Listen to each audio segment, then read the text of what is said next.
bienvenue sur yrgestion.fr en espérant qu'un jour vous deveniez collectionneur des objets de nos vidéos. Vous l'aurez compris, le sujet d'aujourd'hui s'intitule le marketing des collections. En quoi notre société de consommation favorise l'envie de collectionner? Que recherche le collectionneur? Les entreprises sont-elles dépassées par le phénomène ou en sont-elles à l'initiative? Quelles sont les nouvelles stratégies dans ce domaine? Je vous raconte tout. C'est parti!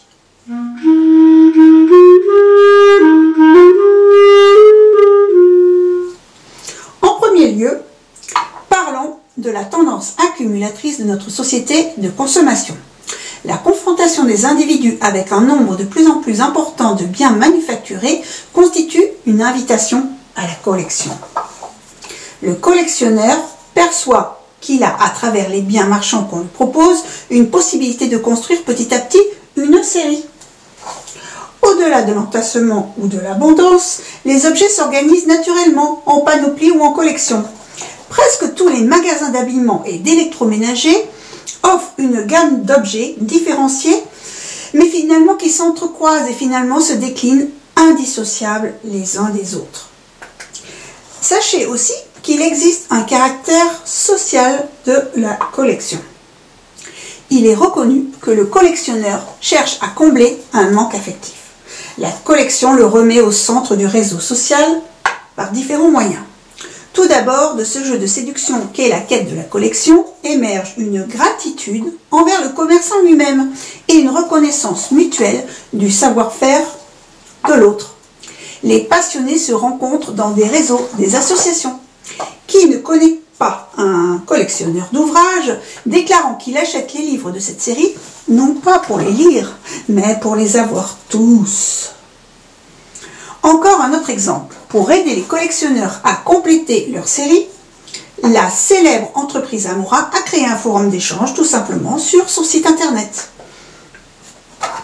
On remarque aussi la prolifération des magazines destinés aux collectionneurs qui alimentent leur soif d'apprendre sur leur thème de prédilection. Exemple, les magazines Collection ou Delcamp. Les entreprises sont parfois dépassées par le phénomène de collection. En effet, souvent les entreprises sont confrontées à une passion envers leur marque qu'elles n'avaient pas du tout anticipée. C'est le cas par exemple pour la firme Solido, dont les premières petites voitures ont été créées en 1932. L'industriel du jouet Hasbro avait tenté de lancer un modèle féminin dans le monde très fermé des figurines G.I. Joe. Cette poupée, qui faisait office d'infirmière, n'a pas rencontré l'assentiment du public, si bien que sa fabrication a été très rapidement stoppée. On constate aujourd'hui que ce jouet est une pièce rare qui est très activement recherchée par les connaisseurs. Les produits manufacturés sont aussi laissés à l'appréciation du collectionneur qui sait percevoir le détail esthétique qui fait d'un produit banal une pièce convoitée par quelques initiés. Exemple, un collectionneur de cartes téléphoniques a déterminé des critères méconnus du grand public comme le nombre de tirages indiqué au dos, le diamètre de la puce ou encore les variations graphiques du circuit imprimé pour hiérarchiser les pièces de sa série. Il y a bien sûr des entreprises spécialisées dans les collections. Nous connaissons tous la marque Ferrero qui commercialise les surprises Kinder. Les séries limitées, les tirages spéciaux édités pour commémorer un événement sont d'autant d'appels à la collection émanant des fabricants. De nombreuses firmes produisent en masse ces nouveaux objets prêts à être collectionnés sous forme de figurines, d'objets de décoration, de peluches. En France, les éditions Atlas s'inscrivent comme le leader sur le marché des collections. Il y a également Hachette Collection, les éditions Fabry, Del Prado ou encore Altaïa. Le collectionneur devient lui-même créateur de valeur au sens produit intérieur brut.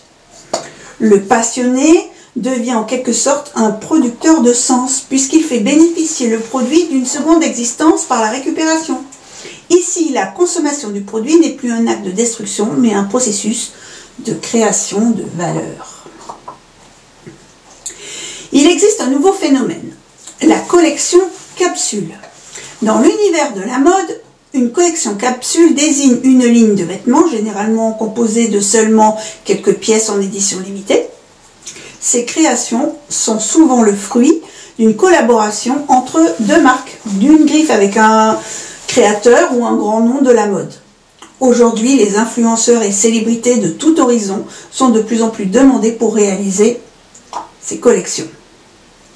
Le concept de la collection capsule a démarré à grande échelle en 2004 avec la collaboration entre Karl Lagerfeld et H&M. En résumé, on retiendra que le marketing de collection évolue selon 4 scénarios. Tout d'abord, numéro 1, le collectionneur construit sa série marginale de façon autonome. L'entreprise ne peut pas l'accompagner dans sa demande puisqu'elle n'a pas du tout anticipé le phénomène. Deuxièmement, le produit n'est pas envisagé comme un objet de collection lors de son lancement, mais en revanche, il le devient au cours de son cycle de vie. Les entreprises sont en quelque sorte rattrapées par la demande des collectionneurs et cela influence leur stratégie de marketing dans sa globalité.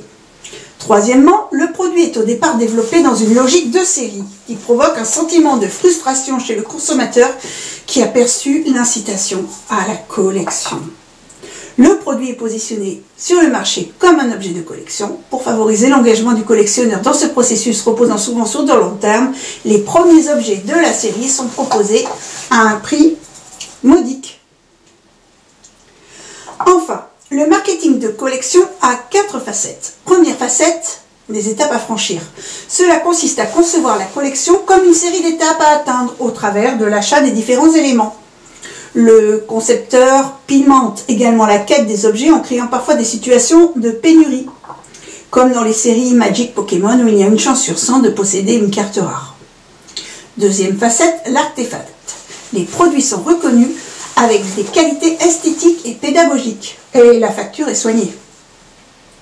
Troisièmement, l'extension, ce sont les produits dérivés, par exemple les produits Star Wars, qui reposent sur cette logique implicite de la collection.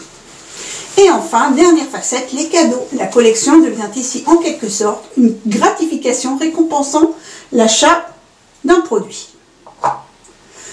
Attention aux échecs, il ne suffit pas de se décréter marchand de collection, encore faut-il bien comprendre les ressorts psychologiques et sociaux pour développer une collection à succès. Voilà. Si vous avez aimé cette vidéo, merci de liker, pouce vers le haut, de vous abonner, de partager. Vos commentaires sont toujours les bienvenus. Et bonne fortune si vous avez trouvé les chats.